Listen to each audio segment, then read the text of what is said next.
Stanford University.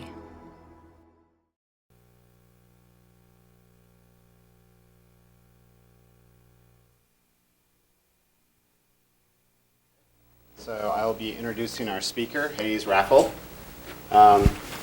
Just as an admin point, there's a sheet that goes around the attendance sheet. If you're taking this class for credit, be sure to sign that.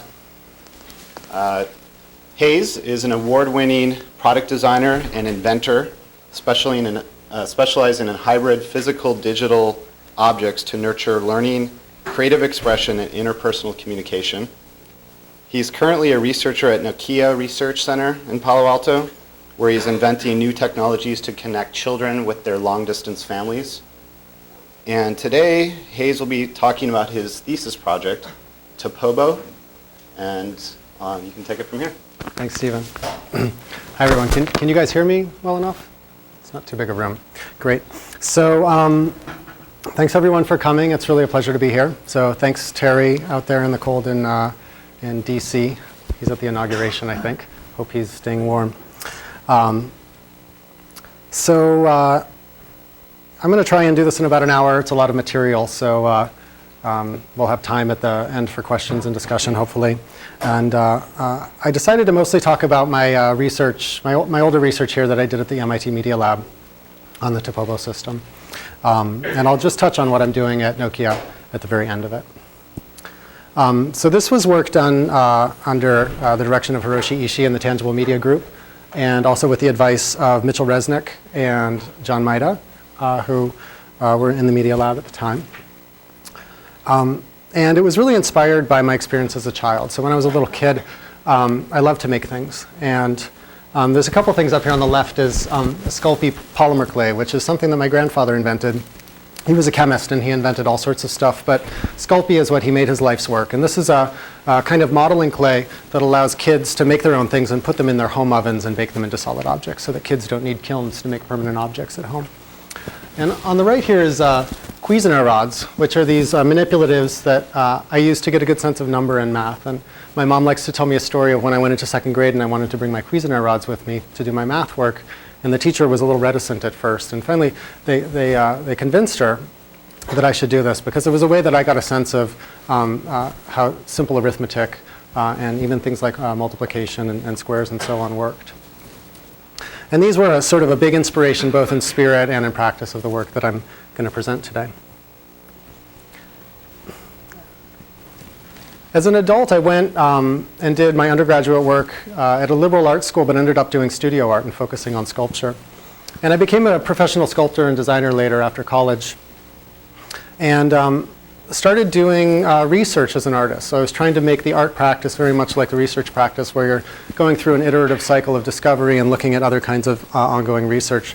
And one of the things that I was interested in as an artist were things like these passive dynamic walkers from the Cornell Human Power Lab. This Tinker Toy walker on the left here was interesting to me because it only had one moving part, but it kind of worked the way that your body does. Now they were interested in it because it had this property that it was only stable when it was moving, kind of like your body. If you stop controlling your muscles, you'll fall over. And so I started playing with these kinds of ideas in my artwork.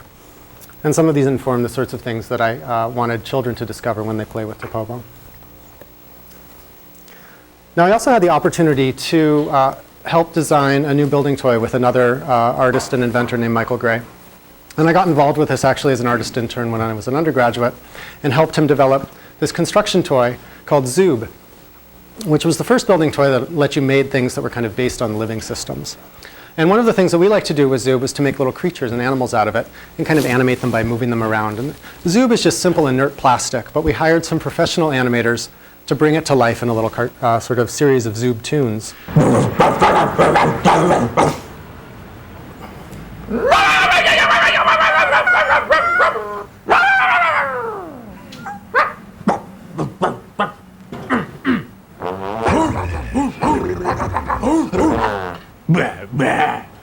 So there's a little piece of a long segment of animations that we did. And we had to hire professional animators. It took about 3 months to do it. But it was really inspirational. And I thought, God, what if kids could bring their own little creations to life, just making them out of plastic and moving them around with their hands. And so that was sort of the beginning of the inspiration to do Topobo. So Topobo brings together these ideas of construction toys, like we have with Zoob, and also an idea about hands-on programming that came from the Tangible Media Group. There was this project Curlybot that could record and play back motion on a table. And then I took ideas from synthetic behavior from Breitenberg's vehicles and interface ideas from DJ equipment, looking at how musicians start to do things like sampling and sequencing and performance with things like record turntables. And so here's a quick scenario of how Topobo works.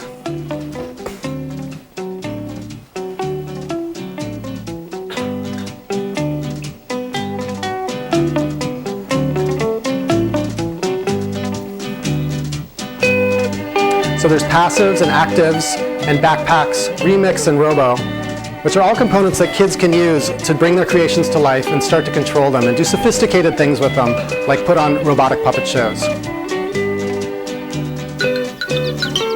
And so here's a little puppet show that we made using these tools to inspire children.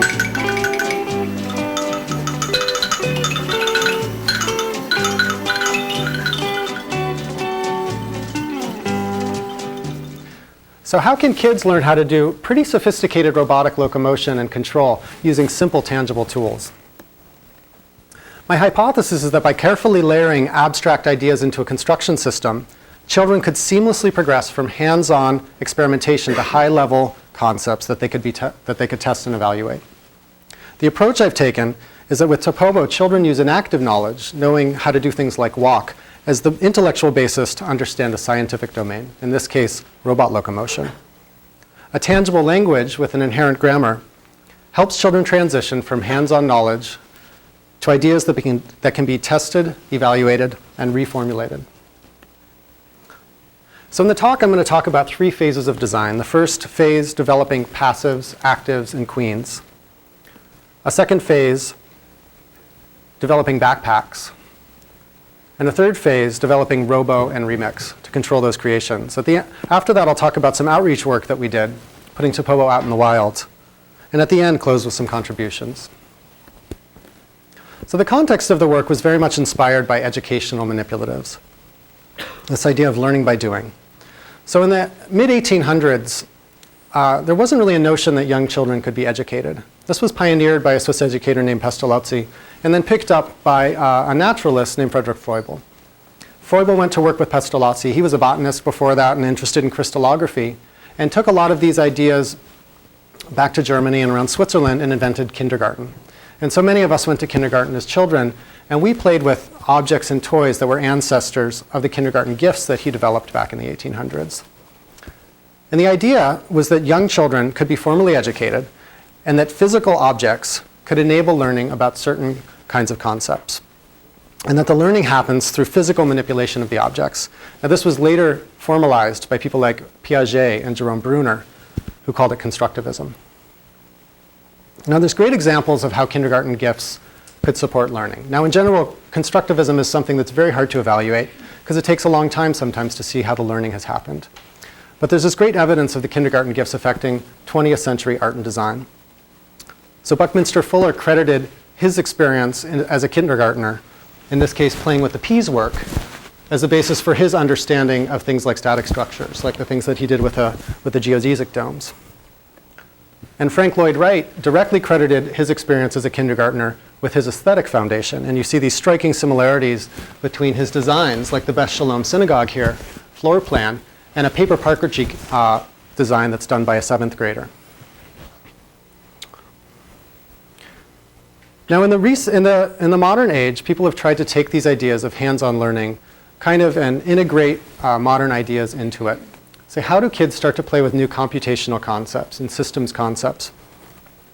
And so Resnick coined the idea of a digital manipulative back in the 90s, which was the notion to take manipulatives and put computing and network technologies inside of them so that kids could start to play with advanced concepts like emergence and feedback and system behavior. And now this gave way to things like Lego Mindstorms. And people have sought to bring the age down by giving these manipulatives more of a tangible programming paradigm. Things like YS electronic blocks and Fry's Curlybot, which I mentioned earlier. Now let me, for a minute, contrast the tangible stuff to the digital construction kits like Lego Mindstorms. So in LEGO Mindstorms, you have an engineering focus on autonomous control. And you have a GUI that you use to design the behavior. So a kid will build, say, a car out of LEGO with motors and a little computer. And then they'll go to the computer and they'll to the screen and they'll drag sort of iconic blocks around to put together a program. And it's really abstract and flexible, so kids can do all sorts of complicated engineering things with the system. But the problem is that the procedural programming language is totally decoupled from the hands-on design process. So if I drew a picture of it, I'd say that you have this very sort of intuitive but simple LEGO programming language that's very enactive in nature. Kids are doing stuff with it with their bodies. And then you have this very flexible, abstract Mindstorms programming language. There's a very weak link between them. Playing with LEGO, say turning a wheel in your hands connected to a motor, doesn't tell you anything about how to program that motor in the Mindstorms language. So what I'm doing with Topobo is trying to introduce a multi-layered abstraction, which allows kids to easily transition from simple hands-on experiences to something like a simple, tangible programming language and a system that gradually introduces complexity with things like actives and queens, the backpacks and so on, to let kids start to discover more complicated ideas as they grow older and have more of a seamless transition from the simple to the complex, from the enactive up to through the iconic and symbolic modes of representation. So these words, enactive, iconic, and symbolic, are taken from Jerome Bruner's theories that he articulated in the 60s. So he really recapitulated a lot of the ideas that Piaget had originally, early in the 20th century. And he said that there's generally three ways that people have to express ideas that they have. There's an active mode of representation, which is about knowing how to do things, like knowing how to ride a bike. As much as you try and explain to someone with words or with pictures how to ride a bike, there's only one way to learn it, is by doing it. This knowledge is captured in our bodies. There's other kind of knowledge that's best explored and represented in the iconic realm. A map is a good example. But certain kinds of ideas are best explored and represented in the symbolic realm with something like language, whether it's natural language or formal language like math. And so what I'm trying to do here is let people start here and work their way up through iconic and symbolic ideas. Jerome Bruner had this idea that most knowledge begins in the enactive realm, and then you get into the higher stages and more abstract ways of representing it. And so the question is, how can our digital tools help support this process? So the Topobo Record and Play, which was presented in 2004, is the passives, actives, and queens. The design principles, actually these are the design principles for the whole system, was to encourage co-located and collaborative invention, experimentation, and hands-on learning, to use existing play patterns and knowledge as a springboard to play with new ideas, to provide a level of control that reflect users' higher level thoughts, feelings, and goals, and to leverage a system grammar to enable children to pursue their personal visions, creating constructions that are simple or complex. Now, to begin the design process, I was sort of thinking about this physical grammar idea. How do you make a system, a construction system with interrelated parts that could express both simple and complex ideas? So here's some Lego models, taking Legos and gluing them together in different places and putting rotary actuators on them. At the top, making a spline that folds, and in the bottom, making a giraffe, saying, how natural can you get with motors? I understood that motors were going to be the best actuators to use. They did a lot of drawings, sort of thinking about how to leverage rotary motion, do something as organic as we could do with Zoob, but that could recreate a motion very simply. And we developed this spatial language of passive and active components. Now, the structure of the system was inspired very heavily by discoveries from the natural sciences.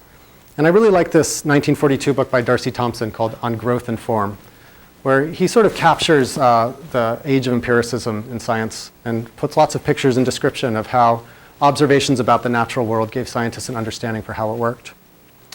And so we borrowed some of these ideas, sort of looking at how close packing of crystals would allow the same shape parts to fit together in a very uniform way, but how you could get high strength to weight by doing spatial looping structures like the inside of this bird's wing. Now, technically, we were looking to modular robotics, things like Mark Yim's group at Xerox PARC and the real molecule from Cote, looking at how to do a distributed actuation with a modular scalable system. The idea here was to do more of a democratic robotic system than you had with traditional robotics. In traditional robotics, you have like a central brain with a bunch of peripherals. And this is not really how kids play with building toys. They'll grab any part and start adding, and you want it to come together very organically. So that's why we were looking to this, this scientific realm. Now, the evolution of the system began with these wooden parts, brought to life by some Cricket microcontrollers here, which are an ancestor of Lego Mindstorms. And later on, we evolved this into more synthesized prototypes, here doing 3D modeling of the parts and embedding the electronics inside, and doing a lot of aesthetic studies, here trying to discover a color palette that was sort of bright and friendly, but also gender neutral. And we introduced this system of 10 parts, 1 active and 9 different passive parts that were based on a crystal geometry. So this system brought together the hands-on building of Zoob, the hands-on programming of Topobo, into this simple system with kinetic memory. So the passive components have this geometry based on crystal patterns that gives it both a strength and modularity. The fact that you can do these loops out of it lets kids build structures that get larger but don't collapse due to issues of leverage. And the parts are scaled 3:2 based on the Fibonacci ratio, which is a ratio that you find in natural systems a lot. If you look at, say, the relationship between the length of the bones in your hand, you'll find that they scale roughly at this ratio. And the active component is this modular robotic node that's designed to look, work, and feel like a regular toy, and to be friendly and aesthetically consistent with the passive system. And inside, it's got a servo motor and microcontroller and power distribution and processing memory and so on. Now, to program an active, I'll just show you with these right here. You push a button on it, the button turns red, and you start moving the actives around in your hands, teaching it a motion. And when you're done, you push the button again, and it turns green and repeats what you've done very faithfully. And it'll loop it over and over and over again. So this little moose will walk around. And you push the button a third time to stop it. Now, we introduced queens, which give kids a way to do centralized control. So when I program these, they both remember their own motion, but at the same time. But sometimes you'd like to have a centralized control or do motion patterns. And so for that, we made these orange actives, which would connect to the others and transmit its motion and teach the others how to copy it. So you get the same motion everywhere. Now, this gets very complex when you start getting the actives pointed different directions. And I'll show you some examples of that later. And so what did kids do with this original system? We brought it into kindergarten, second grade, and 8th graders' classrooms and saw how it could implicitly teach physics concepts to kids at these various ages. Now, we found that while usually these ideas are taught to college students, not to younger children, the tangible interface could make the ideas accessible to young kids. So in kindergarten, there was intense collaboration. Everyone would come around together and play and come in and out of building very organically. Some kids would work alone. Many would work collaboratively on a large structure, like you see in the picture here. And when we asked kids what they thought it was, they pretty universally said, well, it's a robot toy. You know, 5- and 6-year-olds are great because they often have very clear ideas. And at the second grade level, we found that it was more a building toy for play and discovery. And so I've got a couple interesting examples here. One here is a static scorpion on the left, and this doesn't have any moving parts in it. But the reason that I was struck by this creation is that this was a very meaningful creation for the kid who made it. It's a scorpion. And it's evidence to me that the construction system itself was an effective new medium and new language for kids to express their ideas. So it was important to me to have a good foundation to build on. Now, on the right is this boy, Dave, who was described by his teachers as normally a pretty impatient kid who didn't want to work on any individual task for more than about 15 minutes. And now he spent over an hour trying to figure out how to make something walk. We had shown him some examples, and he did things like walking with his own body, trying to understand how it moved, and trying to copy the examples we had made. And while it's hard to measure exactly what he learned, he wanted to stay in through recess and keep making something walk. He never did figure it out, but his sort of dedication to it at least showed us that the system was helping him explore ideas that were very relevant to his age and developmental level. Now we found that all children, young and old, would explore certain scientific concepts. So here's some 8th graders trying to figure out how to make something walk. And we saw people make lots of stuff that fell over and start to talk about ideas related to dynamic balance and center of mass. And we were actually pretty amazed by that particular creature because it gallops. And making something gallop is pretty hard. It took us about 2 years to figure out how to do it after we watched this video. And we had to invent the backpacks to figure it out. So the kids did amazing things. Now they also would make a lot of mistakes very quickly. So here's some kids. So what was your theory on how the legs move together? So these girls made legs that were much too long for the actives, and it was just sort of kept falling over. And you can see that they put a 5th leg on it in the front, and that didn't really help that much. And later they figured out they made the legs much shorter, and they found that it would reproduce the recorded motion much more faithfully.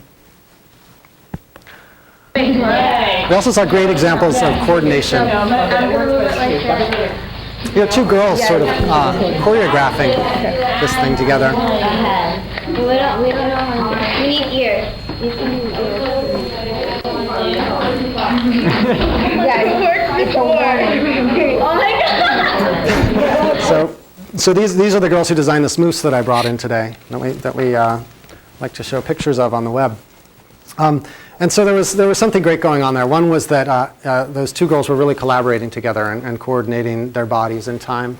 There were other kinds of coordination that we saw, like people using the queens to coordinate motion and time. But there's a certain collaborative aspect to the system, because sometimes you just don't have enough hands to do everything yourself. We also saw great examples of children exploring movement in multiple degrees of freedom.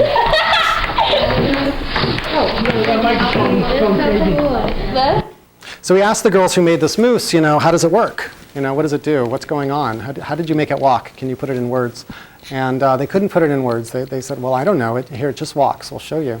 And so it's hard to know. It's like, well, was it just an accident? Did they actually figure something out? So they came back the next week and they built this ant. And this ant has 3 degrees of freedom using a similar mechanism, but with a little more control. And we thought, aha, here they are repeating something. This is evidence that they've learned an interesting idea about how to generate a locomotion with the system. And in general, when we talk to children from kindergarten all the way up through the older children, we ask them to describe their ideas. And there was an interesting overlap between words about animals and words about machines. So at the kindergarten level, kids saying it's a robot toy, but then making things like the no-walking man and the scorpion and a refrigerator that hopped around. So like these interesting creative hybrids of different metaphors. And at the older ages, like 8th graders doing things like getting down on the floor and crawling and looking at their body and trying to figure out what's the sequence of my arms and legs when I crawl. Maybe I can program my creature with that same sequence and get it to crawl. There was this thing that Papert called body syntonic learning, where you sort of leverage your bodily knowledge and the kind of emotional relevance of that to learn something more abstract. And in general, we found this interesting aspect related to age range. We asked all the children that we worked with what age they thought Topobo would be good for. And both the 2nd and 8th graders said they thought it was probably good for their age, maybe a little younger, a little older. And so that was pretty surprising for us. And we also found that kids really wanted to save their creations and share them with other people. And so we thought later about other aspects of this, like, what would happen if you could save your creation? What would happen if you could save your programs? Things like that. And so one of the things that we realized in analyzing all this data is that you needed a grammar to deal with complexity in the system. Like the idea was that with a reasonably complex grammar, you could express reasonably complex ideas. And the idea about how to do kind of more sophisticated things, the 8th graders were pushing us to do more. They were saying, oh, can we have sensors and stuff like that? And so we thought, how are we going to do this? We don't want to put kids in front of a computer screen after doing this great hands-on stuff. And so we thought, maybe we can layer complexity into the system. And so we had this notion of many kind of levels of kinds of components that would introduce different ideas, where each new level had a range of complexity and that you could start to add them incrementally to the system, or at least discover them incrementally as a user to start to explore ideas that were relevant to you. So just as a summary of this first phase of the project, we found that children were leveraging enactive knowledge, like knowing how to walk or knowing how to crawl on the floor, as the basis to design and understand concepts related to robot locomotion. 8th graders wanted to control, save, and share their creations. So I mentioned this a little bit about kids wanting to play with sensors and talking about some of the more sophisticated things they could do with Mindstorms. And so the challenge that we left with was how to provide higher level control without requiring a complex control structure. So our first answer to that was to develop the backpacks. And the thought was that creating quirky and fun Topobo creatures was really easy, but understanding how to control them was actually quite difficult. The sort of guiding question was, could abstract control support users to analyze and refine their designs? And we weren't sure if controllers would sort of interfere or support children's hands-on invention and learning. So just to give you a metaphor about what the backpacks are. So this is a system. You might think about these pieces as an alphabet, different parts, and you might put the alphabet together to make something with meaning. Call this a noun. In this case, a proper noun. It's a moose that I know well. And then you might bring this to life with action. It's like a verb. And so backpacks are adverbs. You snap it onto the motion, and you use them to change the motion in different ways. So in this video here, there's a faster, slower backpack. Here's the original recording, and it's snapped onto this active. To make that active move quicker, you push a button to make them all move quicker. And if you take it off, you just get your original motion back. There were 4 kinds of backpacks. There's a time delay backpack. Oops. Sorry. Let's see, what does PowerPoint want? OK. Time delay backpack, which here is introducing a propagation delay into this series of connected actives programmed with the queen. And here, 4 in a row, you can sort of see a wave-like undulation. There's a position offset backpack, which will cause your recording to lean in the direction that you turn a knob.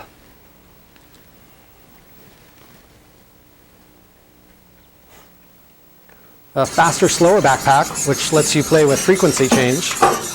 Here, discovering a resonance for this creature, or slowing it down a lot, you see something pretty surprising. Kind of rears up. And then a bigger, smaller backpack, which lets you play with amplitude, making this cheerleader cheer much bigger. Rah, rah, rah.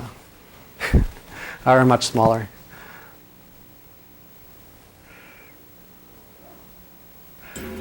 So what ideas can kids play with the backpacks?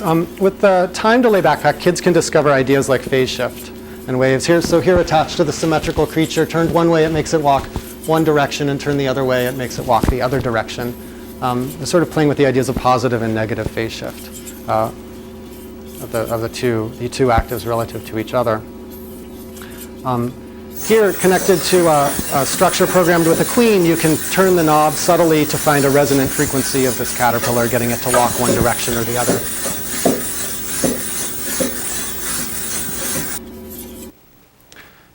Now, in some of the backpacks, we replace the knob with sensors. So here, the offset backpack has light sensors, and so you can make the motion lean towards the light. And following Bradenberg's example, you can do really simple things like just cross the antenna to get the opposite behavior and get it to lean away from light.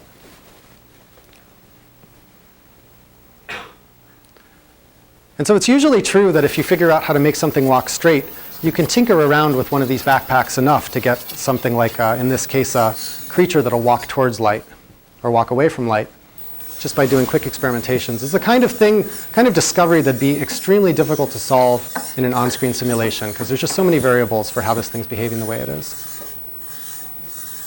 But kids can develop theories for how things work and then put them together and experiment really quickly to find stuff that does what they want.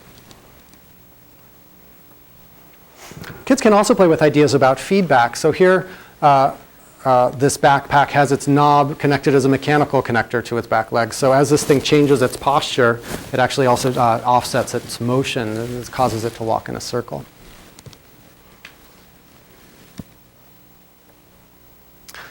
So when we showed these to kids, we found that backpacks that described more physical concepts, like the faster, slower backpack and the bigger, smaller backpack, were easier for children to understand and utilize than the others. So do you think that the backpack is, like, you need the backpack to do this kind of stuff, or does it make certain things easier? I mean, you could probably do it without it, but it makes it a lot easier because it makes it easier to adjust the speed. So rather than having to re-record every time you want to change the speed, you can just turn the little knob and it'll go faster or slower. You can also get it a little bit more precise with the backpack. We found that the light sensor backpack with the offset function was the most difficult for children to understand. So when the light is shining, if the movement gets reversed, like it gets towards that spot. I think the nature is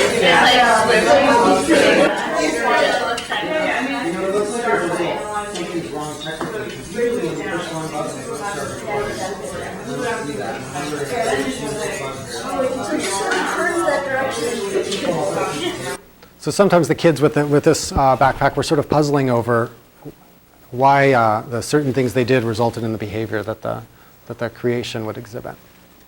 There's kind of a lot going on. But in general, we did find that the backpacks were supporting kids to transition from play to abstraction. They were intended to raise the ceiling on learning, but since they introduce abstract ideas, they're a little more difficult to appreciate than basic Topobo play. The sort of playful element gets shifted a little bit out of the fore when you try to understand them. But we found that they might support knowledge transfer. So the backpacks are not mathematical models, but phase shift, frequency, and amplitude shifts are part of symbolic kinematic systems.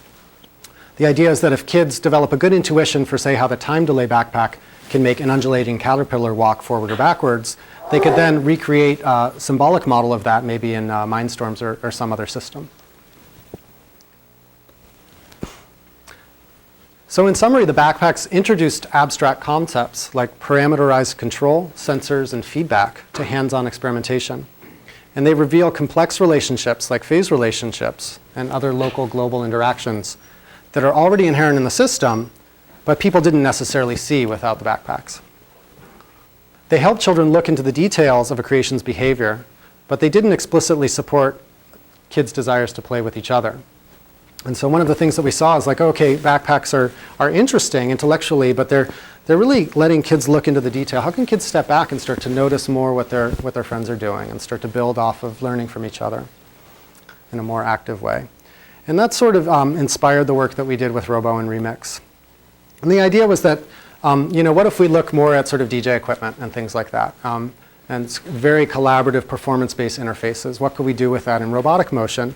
So we made a tangible sampler sequencer called Remix and a tangible performance tool called Robo, which is a modified game controller.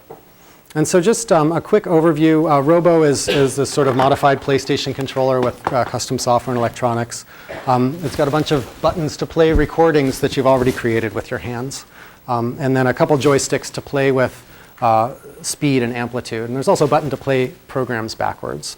So just a quick demonstration of what you can do with it. Say you make a moose and you learn how to make it walk. You program it to walk with your hands. Then you can hit the record button on Robo and one of the play buttons to map it to that button. So now pushing that play button will recreate that motion. So here we're looking at a recorded walking motion made larger and faster. Or here smaller. And here, played backwards, it actually makes the moose walk in the opposite direction. So with a couple parameters and being able to save a few motions, you can actually do quite a lot. Now Remix is more of an editing tool. It's sort of saying, okay, what if I make my moose walk 50 steps, and there's 2 or 3 of them that are really good. How can I save just those 2 or 3? And so it's a way to use kind of tangible blocks to capture pieces of recordings or series of recordings together and capture them into a single record. And actually, you can use Remix for an editing system and then plug in Robo and use it for performance. Because all of the programs actually live inside the creation, not in the controllers. So the general idea is that if you put a block into the record slot on Remix and you push the record button, it tells Topobo to record whatever it's doing already. So it makes a new copy of its current motion. So then you can say record a little piece of a motion, put it into the playback arena here, and loop it over and over again. There's a big green knob in the middle to play with the speed of the recording, and a button to reverse it. And so you can do things like put a whole bunch of recordings in series and record a new recording that's a concatenation of all three of them. So you can do things like copying and nesting recordings and so on with this design. So what did people do with Remix and Robo? We found that the controllers were actually quite good at supporting people's different interests. People use them for competition. They use them for performance. They use them just as a way to investigate ideas that they already had about their creations. We found that they were a pretty fluid part of a hands-on design process, and that people use them to playfully reflect on their design thinking. So I'll show you a couple examples. So here's somebody rehearsing and then teaching his cowboy how to do that motion. So we found that most of the kinetic problem solving was still happening in the way that people usually did with Topobo, which was a very important design goal for us with these tools. Eight-year-olds and especially were natural competitors. We saw them doing it before we gave them these tools, trying to fight with their creations. So then, they love to play BattleBots using these controllers to try and design things that were controllable, which is quite hard, and then to actually do something really fun and collaborative together. Or in this case, competitive. Now, a lot of people asked us, well, isn't this a sort of a departure from the original Topobo principle of coincident input and output, of this very direct control? And it is.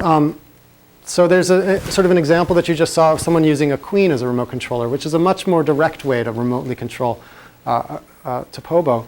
However, it's also much more limited. So the idea here was like, how do you retain all of the benefits of the hands-on play and sort of kinetic design people did with Topobo, but then add something that really gives them a flexible way to start to do things with those motions.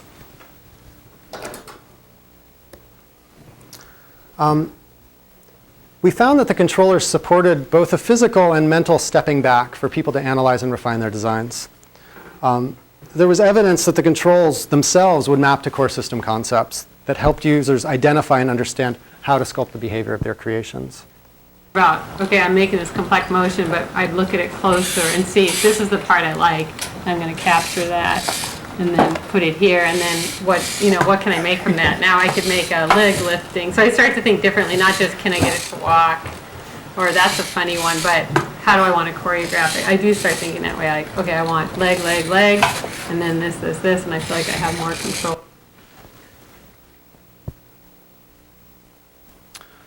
So in summary, Remix and Robo provided tools for people to control robotic behavior, and it supported them to analyze and refine their designs. And giving people ways to control things, we really put an emphasis on, like, how do you make stuff controllable? It's quite a challenge. And we found that in performative activities, users related to the system first as a building toy, and second as a robotic vehicle, a character, or a puppet. So for example, if you wanted to put on a puppet show, this wouldn't be the easiest system to do it. But if you loved construction toys or robotics and you wanted to perform with them, it was quite good. We saw that the strength of the tangible system was this interaction model that made certain complex ideas accessible and salient to children. So sometime after, I'm sort of stepping back in time chronologically here in this section. After we introduced the basic Topobo system of passives, actives, and queens, there was a lot of interest in it. And we started doing a bunch of exhibitions and trying to get more kids and teachers and educators and science museums involved. And we kept having this problem that we'd go to an exhibit, we'd spend a day, and kids would break everything. And so, we'd go back and we'd rebuild stuff the next night and try and bring it in the next day. And we generally found if we had like 30 actives working, we could get through 3 days. And at the end, we'd have to rebuild everything. So this was not very sustainable. And we were curious, how could we reach more kids? And how could we really evaluate, does this work in a science museum if we're not there? Does this work in a classroom if we're not there? Are there novelty effects? So we got a small grant from Microsoft to look at these questions, to look at in what environments the tangible construction system could be successful. And we wanted people who were working with it to look at the relevance for different age groups. We had some age range findings of our own, but what would other people find when we were absent? And we were also very interested in how other people would envision and use the system and how people's usage would evolve over time. Now, in order to make them in quantity and actually reliable, we had to go into mass production of the system. It turns out that in molding plastic, the rapid prototyping techniques are just not nearly as durable as what you get out of injection mold. So I collaborated with a manufacturing shop in China that I had known from Zoob days, and it took us about 2 years. So it was quite a lot of effort on everybody's part to get these parts to come out reliably. But at the end of it, we were able to make many thousands of parts that were very reliable. And so we did teacher collaborations in 3rd and 4th grade in a couple high schools and in an after-school robotics center. And basically gave them to the teachers, and with less guidance than we probably should have, and said, you figure it out. Here's what we've done. What can you do with it? And we kind of just didn't want to tell them what to do. We wanted to see how they would interpret it. And I'll just share with you a little bit of the results, which is that we did a longitudinal study in this after-school center in Finland in collaboration with Mario Virnas. And she found that kindergartners and preschoolers, which there are actually first graders, were engaging with Topobo for a really long time, for 6 weeks, quite consistently, which challenged our earlier findings. We found that the younger kids we had played with here were not as strongly interested into it. Now, she also found consistent with us that the 8th graders wanted more complex control of their creations. Now, she didn't have the backpacks or Remix or Robo, so it would be interesting to see how a study would have differed with those parts there.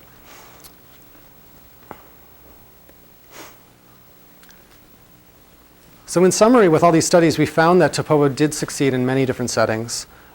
It turned out to be adapted for various timescales of interaction. So in the Science Museum, some people would use it for build a model to talk about something for maybe 2 minutes. Maybe he's talking about networks or talking about how computers are changing. Or maybe give people more of an open-ended activity as an exploration, as sort of part of a workshop, giving kids a few hours to sit down. So it got used many different ways.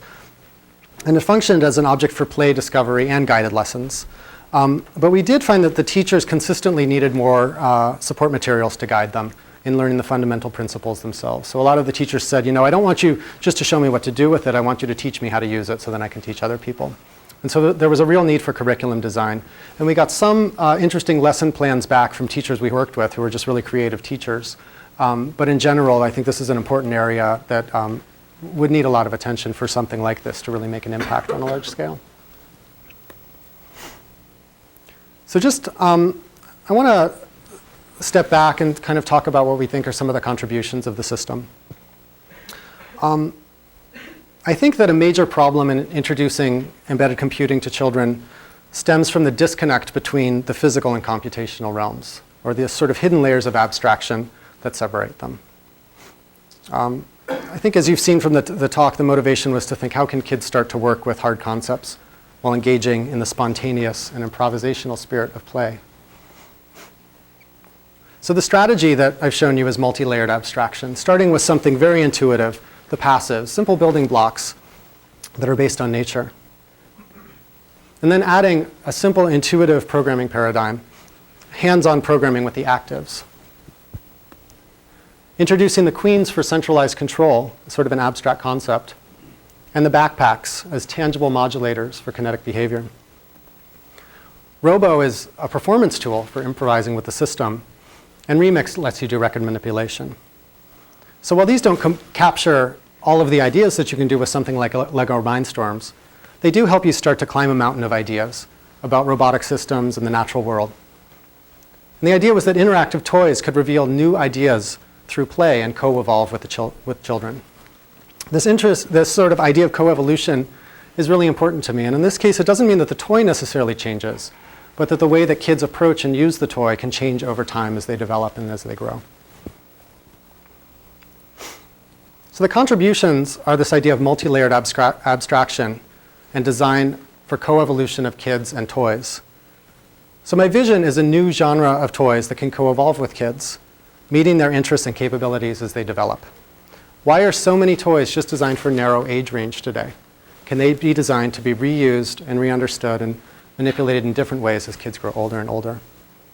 The approach here is multi-layered abstraction, which enables children to progress from simple hands-on enactive experiences to much higher level abstract concepts.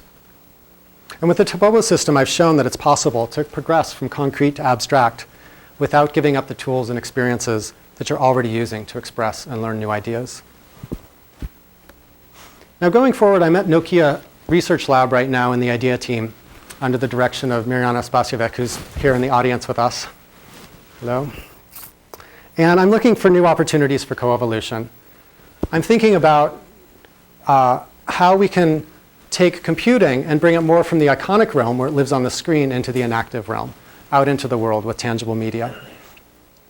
How can we have enactive interactions that enable new forms of expression with new tools, designed for new settings, and designed for new audiences and contexts?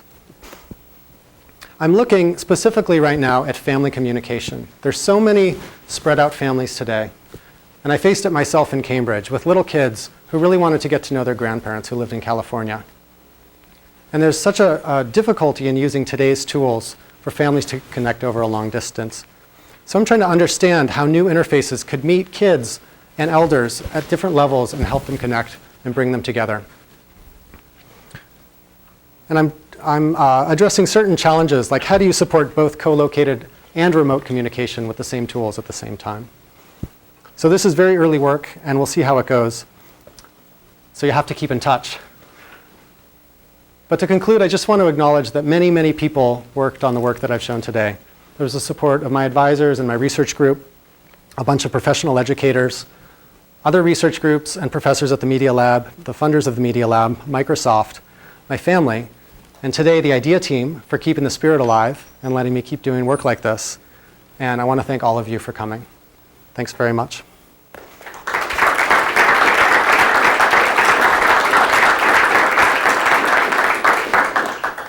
And I have one more thing to add that this last slide reminds me, which is that Topobo is in production. And we're not selling it as a commercial toy, but it is for sale for research purposes. So if anybody wants to have some built for them and used, you can email me or email sales@topobo.com to find out more about that. So thank you. Questions? Yes? In your level of abstraction, I would have to be interested in that. You made a complete pass-through, bottom up in this case. You would do the process again. Do you think you might come up with different definition of the various layers? Yeah, definitely. In particular, what were your greatest success and greatest regrets on those decisions? Do you remember? Oh, gosh. What would you change dramatically? What would I change dramatically? Or what would you keep? I think the general iterative design process was very successful, and the kind of level of collaboration that I was able to have with other researchers was really important. And I think that that would be important in any future endeavors. That's pretty high level. I think as far as the design of the Topobo system goes, I'm pretty happy with it. There's a bunch of details that I would change, but they're not hugely important at a conceptual level. What's that? No glaring mistakes, you mean? I'm sure there are, but I'm not sure that I would do it differently if I did it again. But I think that the mountain of ideas for me is a compelling metaphor, because I sort of think, okay, if I can help kids climb up to the top of this mountain and look around and sort of see the view, what are they going to see, and what are they going to climb down and decide to climb up the next time? And so, for instance, looking at the family communication, I'm looking at a whole different set of challenges in working with younger children, trying to understand basic developmental challenges and so on that have been very well described by developmental psychologists and so on. And so it's going to be a whole different alphabet that comes together to make that work. Yes? So you have your hierarchy. Some of the middle layers look sometimes maybe not so much hierarchical as potentially higher level components that may exist at the same level.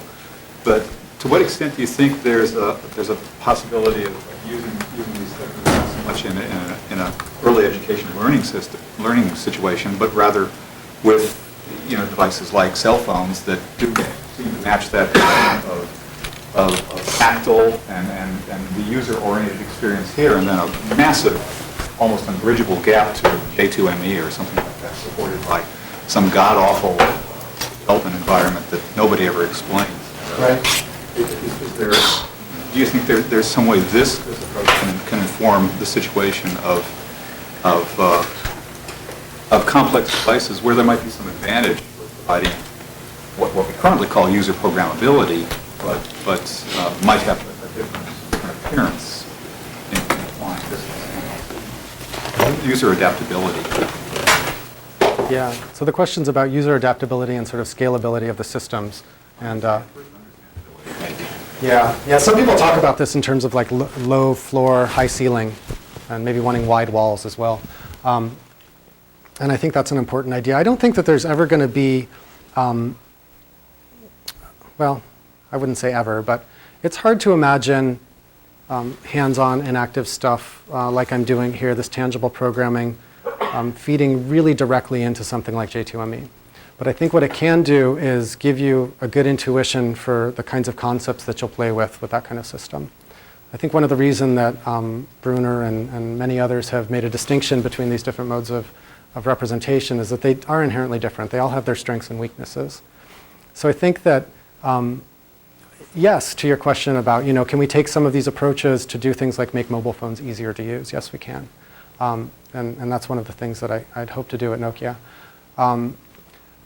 But are we going to end up with very hands-on, easy language that 5-year-olds can learn that's going to make them all computer programmers? I don't think so.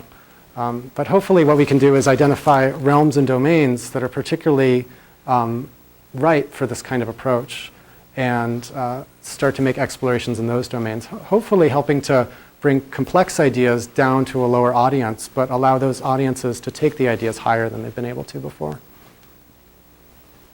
Of course, there is the observation that you take enough postdocs, put them in a room, and they, as a group, act as children. There's a wonderful book called Scientist in the Crib that makes the argument that scientists are going through the same process as newborn and children in discovering things. So, yes? Were there any, as far as the context of introducing these, were there any sort of really informal situations where they were introduced, as in a kid get a new toy and just set it off in the corner, or was it very directed, the teacher or after-school programmer said, we're going to play with this now for an hour? Yeah, there was a huge variety. We did so many different exhibits and so many different contexts and collaborated with people that it ran the gamut. So we had some situations where, there was a kid I knew who was 4 when I started the system and like 8 or 9 when I ended, and I would show him prototypes over time and he would give feedback. So that's kind of one end of the spectrum. We gave it to teachers to bring in their classroom and just let them have it for 6 months. Said, let's see what happens. And they did some structured hands-on lessons with lesson plans and then found that it was a really good play activity, just sitting in the corner on a rainy day. Kids would pick it up and play with it and start to explore and experiment. In the after-school center in Finland, it was somewhat structured. But in the science museums and exhibits that we did, it was usually just a table with a bunch of parts on it, and people passing by, parents would discover, oh, free daycare, and their kids would stay there for a really long time, an hour or two, and play. So a lot of different variety. There's, it's captured in my thesis, but there's also a paper called Topobo in the Wild in CHI 2007 that captures a bunch of those findings if you want to learn more. Mm-hmm. I've been interviewing a lot of kids who want to go to college, I guess, next year. And a lot of the kind of kids that I'm interviewing have got experience with things like FIRST robotics.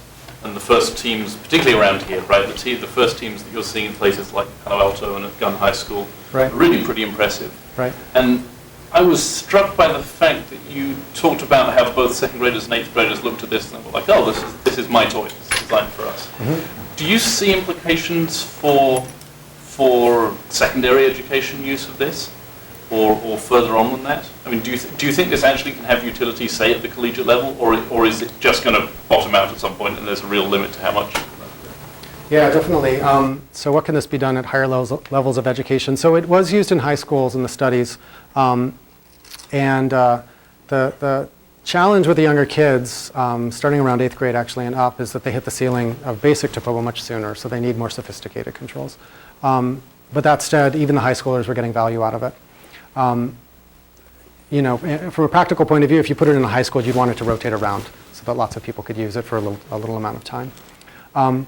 But we did stuff with the system at the university and research levels that I didn't talk about today, but a guy named Jonathan Bachrach, who was in CSAIL at MIT and is now at Makani Power doing programmable matter, developed a virtual machine for it that runs a scriptable distributed programming language.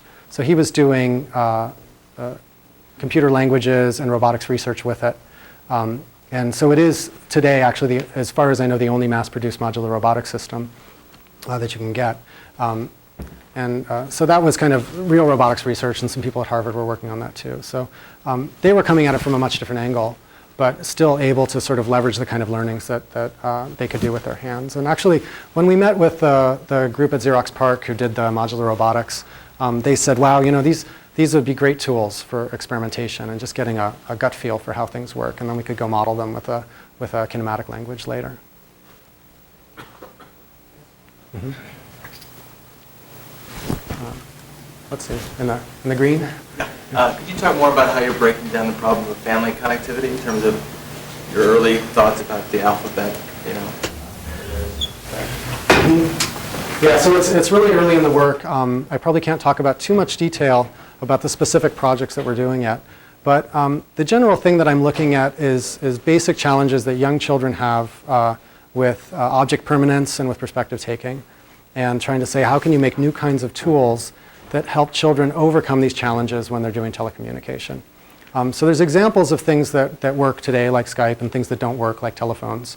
But what we're trying to do is saying, how can the modes of interaction be much more active and physical? How can we start to take things like very well-known play patterns from the realm of toys and games and merge those with communication technologies? So maybe you're not necessarily just playing with somebody who's not there, but you're playing with the idea that they're not there, and you're able to use new tools to maybe do some relationship maintenance, to keep those relationships alive even if you can't see each other as often as you'd like. So a lot of it is getting more into the developmental psychology end of things, because younger children, it's much harder to have an intuition for how they're going to approach and understand and use things than it is for the age that we were targeting with this system. The kids are less verbal, and so it's a little more experimental in nature. Yes? Commenting on one of my colleagues in child development, and he said that during growth spurt, they basically switch essentially to be able to deal with high levels of abstractions. Is precisely what you're saying, essentially, with 8th graders. Mm-hmm. That should be somehow very important to me. In some sense, they can only do the lower level type of programming by learning by examples, basically. Mm-hmm. And as soon as they go after growth spurt, it's like they're turning on the higher level programming. They can do all those higher level abstractions. Yeah. You see that sharp transition? I think it's a pretty consistent finding with like the Lego logo stuff and with Logo and Micro Worlds that kids around age 10 is when you can start. Not. By the way, girls are supposed to go through by age 11, boys at 13. Is that right? Yeah. So the girls should be 2 years ahead on levels of abstraction according to that field. I have girls, and I think they're brilliant. So we'll see what happens. That's because they're yours. It's because I'm their dad. Any more questions? Yes? I think this is brilliant work. So the main point about moving from enactive learning to symbolic learning, what would you say was the strongest piece of evidence that individuals transitioned through those types of learning? We didn't give people any tools to explicitly explore these ideas in a symbolic way. I think we were touching on the ideas with things like the backpacks and some of the findings we had with the controllers with Remix and Robo. But I think it's an interesting open question. I think it'd be great to do a little bit more of a study looking at how kids play with this and then how they might use those ideas playing with a more symbolic system, maybe something like Lego, Mindstorms, or some of the other symbolic systems that are geared towards children. And I think it's probably possible to design studies that would sort of look at how people would approach the symbolic systems differently. But it's not something that we did. I don't know if that answers your question. Yeah, so your thesis, just going back to your thesis, your main hypothesis was that there is this transition, that you could design a toy that would help that transition. Is that correct? Yeah, that's correct. The basic idea is that you can get an intuition for how these kinds of complex, especially physical systems behave by playing with them in a physical way. So that if you do go to represent them in a symbolic system later, let's say you want to become an engineer and do robot locomotion, you would have a lot of intuition and bodily understanding, as well as, in this case, some visual and iconic memories of how those things worked in order to guide your explorations in the symbolic realm. So Bruner talked about this, actually. It was sort of his theory that said you start in the enactive and you work your way up. And he said, of course, if you have a well-developed sense of the symbolic system, you might start there and skip the other two. But you do it at risk of not having an intuition to fall back on. And so one of the things we're trying to do here is provide that intuition for these kinds of systems. Yeah, building on Stephen's question, I thought that the remix system in particular had symbolic components to it, at least the level of temporal sequencing. Because we only talked about it briefly, I'm curious, was it just recording actions and sort of macro replay and sequencing, or could you break down actions into perhaps modules and then you could sequence at different parts, which might have a more expressive symbolic representation of Topobo's actions? Yeah, that's a good point. I mean, there's definitely kind of symbolic elements to that interface, and even the Robo, the controller, starts to abstract out these ideas of global variables and of records and sequencing and so forth. So maybe there is a piece of it there that we should go digging for. One more, maybe? So you sort of, the developmental framework you put this in is kind of the Piaget-Bruner-Papert sequence. Is there anything to be gained from sort of taking a Gardner point of view on it in terms of not so much tangible to abstract, but symbolic, but rather different forms of potentially co-equal ways of dealing with problems, visual intelligence, kinesthetic intelligence, auditory. Yeah. So what is Gardner's maybe multiple intelligences framework lend to this?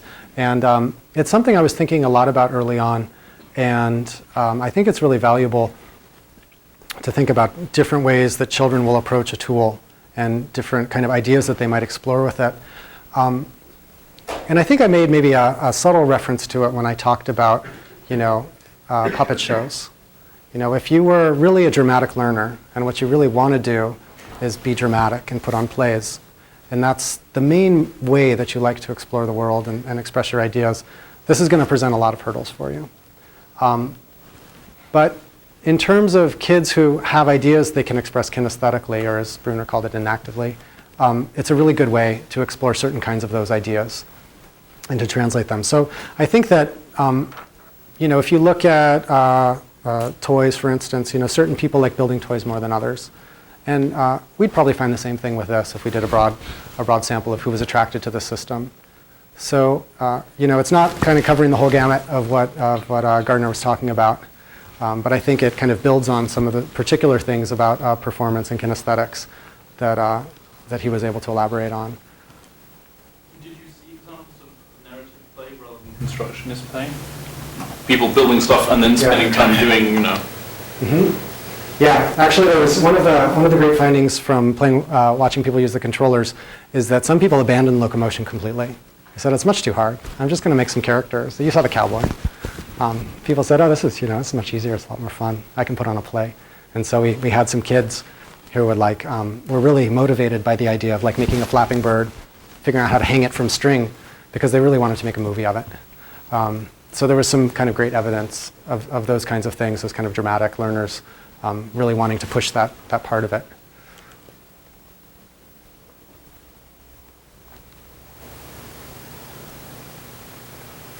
Great. Thank you, everyone.